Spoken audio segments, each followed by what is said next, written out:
Seja bem-vindo a mais um Se Liga. Hoje vamos conversar sobre importunação sexual. Você sabe o que é?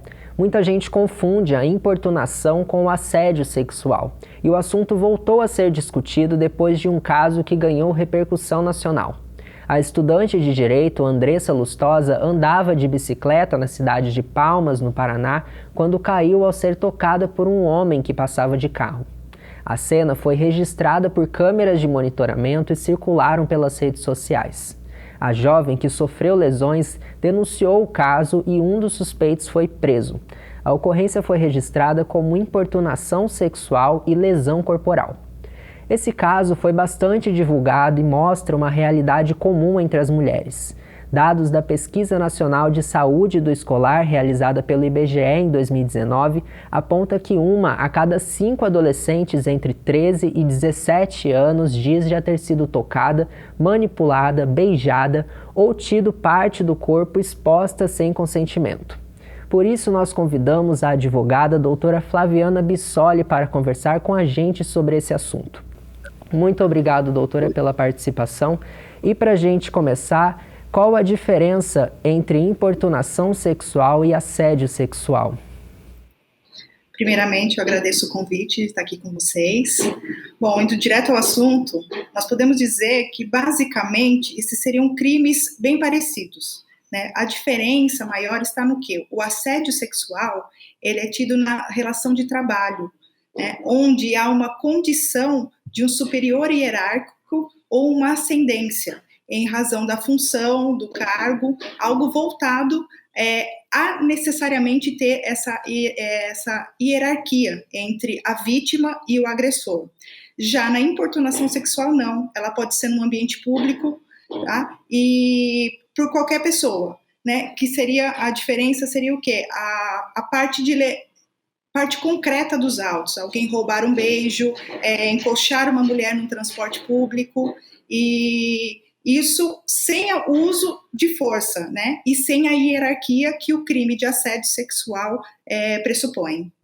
Você pode dar alguns exemplos do que caracteriza uma importunação sexual? A importunação, como você mesmo disse, o caso da ciclista, né, ela caracteriza, como eu disse, encoxar alguém no ônibus, roubar um beijo, apalpar indevidamente uma pessoa com o cunho sexual. O que a gente precisa ter em mente é que o bem jurídico tutelado é a liberdade sexual da vítima, de um indivíduo. E uma coisa que a gente precisa pensar também, a gente fala muito, lógico, a mulher como vítima, né? Mas esses crimes podem ocorrer homem versus mulher, mulher versus homem também, né? Ou até homem com homem, mulher com mulher. Hoje o nosso tipo penal não tem mais essa qualificação de homem e mulher necessariamente. Então, isso é importante a gente ter em mente que nem sempre só a mulher é a vítima. Como funciona com relação ao estupro? Porque o ato não precisa ser de fato consumado, né? Hoje em dia, para ser considerado um estupro, qual que seria a diferença aí com relação ao estupro? O estupro, né, é uma figura diferente. O estupro, o próprio tipo legal, ele fala constranger alguém mediante violência ou grave ameaça. Então, o estupro, ele pressupõe essa violência ou a grave ameaça.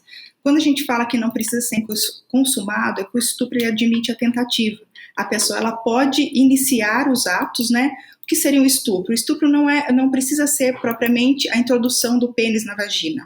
Né, pode ser o sexo oral, qualquer outra figura, a introdução de outro objeto na vagina de uma mulher, tem outros tipos, outros atos que podem caracterizar o estupro. Então, seria nesse sentido. Às vezes a pessoa ela não chega a consumar o estupro, o agressor não chega a ter a penetração, mas ele praticou todos os atos, ele levou a vítima para algum lugar, chegou a tirar suas vestes, isso tudo já caracteriza, ele já teve a violência física propriamente dita ali, como para caracterizar o tipo penal. E como a vítima faz hoje para denunciar um caso de importunação sexual, né? Porque diferente do caso que a gente expôs no começo do programa, da moça em Palmas que caiu e foi registrado por câmera de monitoramento, a maioria desses casos não são registrados e às vezes a pessoa fica tida como mentirosa, né? Como que faz para denunciar hoje em dia um caso? Geralmente, assim, no caso até da importunação, ela precisa ser feito um boletim de ocorrência, né? E ela é uma ação pública incondicionada, ou seja, as autoridades públicas elas vão tomar as medidas cabíveis, mas é necessário que a vítima faça um boletim de ocorrência. Essa questão é um pouquinho difícil, né? Quando a gente fala como que ela vai provar. Então, as imagens são importantes e testemunhas, pessoas que estejam passando, qualquer pessoa ali que esteja próxima. Uma questão importante é que a vítima, naquele momento, talvez ela não se dê conta que aquilo tenha sido uma ofensa sexual, né? Como no caso da ciclista, ela sentiu algo batendo nela, um retrovisor, ela não entendeu naquele momento, mas depois ela viu. Por sorte, havia as imagens. Então, assim, no caso de não haver imagens, o boletim de ocorrência deve ser feito sim, né, no primeiro momento, as autoridades têm a obrigação de investigar, e aí as testemunhas, a gente pediria para as pessoas que estão na rua, que acompanham até a delegacia, para ser investigado isso tudo. E além de testemunhar, as pessoas que estão ao redor, elas podem fazer algo a mais para auxiliar essa vítima da importunação sexual? No primeiro momento, o ideal seria a testemunhar, né? Ou então ligar para a polícia, vendo algo, atitudes nesse sentido, ela poderia ligar 190, pedir auxílio, né, da polícia para coibir ou até mesmo para auxiliar a vítima naquele momento. Mas, assim, esses fatos, eles têm que ser levados ao conhecimento da autoridade policial, que seria através do boletim de ocorrência. E, doutora, quais seriam as penas, né, para a pessoa que cometeu esse ato? Tá, vamos lá. Quando a gente fala, até, só para falar de tudo que a gente falou, o assédio sexual, a pena dele é um pouquinho mais branda, né? Ela vai de 1 a 2 anos de detenção. Já no caso da importunação sexual, esse crime, ele ganhou uma repercussão maior em 2018. E, no entanto, que o Código Penal foi alterado em 2018, devido à Lei 13.718 de 2018, que alterou o artigo 215-A, e ele colocou uma pena maior, que é de 1 a 5 anos de reclusão para os agentes que cometerem esse tipo de crime. E como eu falei anteriormente, é uma ação penal pública incondicionada, né? Independe da representação da vítima. No caso do assédio sexual, a vítima ela tem que procurar um advogado para levar esse crime até o conhecimento não só da autoridade policial, como até mesmo para ingressar com uma ação penal. Ela tem que procurar um advogado. E pela sua visão, existe um avanço no comportamento, né, das pessoas com a implantação da lei? Sim, eu acredito que toda lei, ela vem para tentar coibir um problema que tínhamos antes, né? A questão do direito, o bom do direito é isso, o direito ele muda muito, ele muda conforme os anseios da sociedade. Então a lei de 2018 é uma lei muito recente, e ela veio através desse anseio, principalmente da questão que estava ocorrendo muito, que era dos transportes públicos, né? Essa questão legal a legislativa é um pouquinho difícil, porque a nossa lei demora um pouquinho para surgir, temos todo o trâmite, né, na Câmara, no Congresso, para uma lei ser aprovada, mas eu acredito que sim, hoje em dia o legislador está tendo uma visão maior e de proteção à vítima, né, e como falamos, nem sempre só a mulher, né, a vítima pode ser um homem. Hoje em dia, quem é a maioria das vítimas? As mulheres, sim, e as pessoas mais vulneráveis, principalmente quando a gente trata do LGBT, né, e que acabam sendo as pessoas mais discriminadas nesses crimes sexuais. E você acredita que com as políticas públicas que nós temos hoje é o suficiente? Infelizmente não, eu acredito que temos muito ainda a melhorar, né? Espero que muita coisa melhore. Como você falou, a questão da denúncia, por que muitas mulheres, não só mulheres, por que muitas pessoas não denunciam?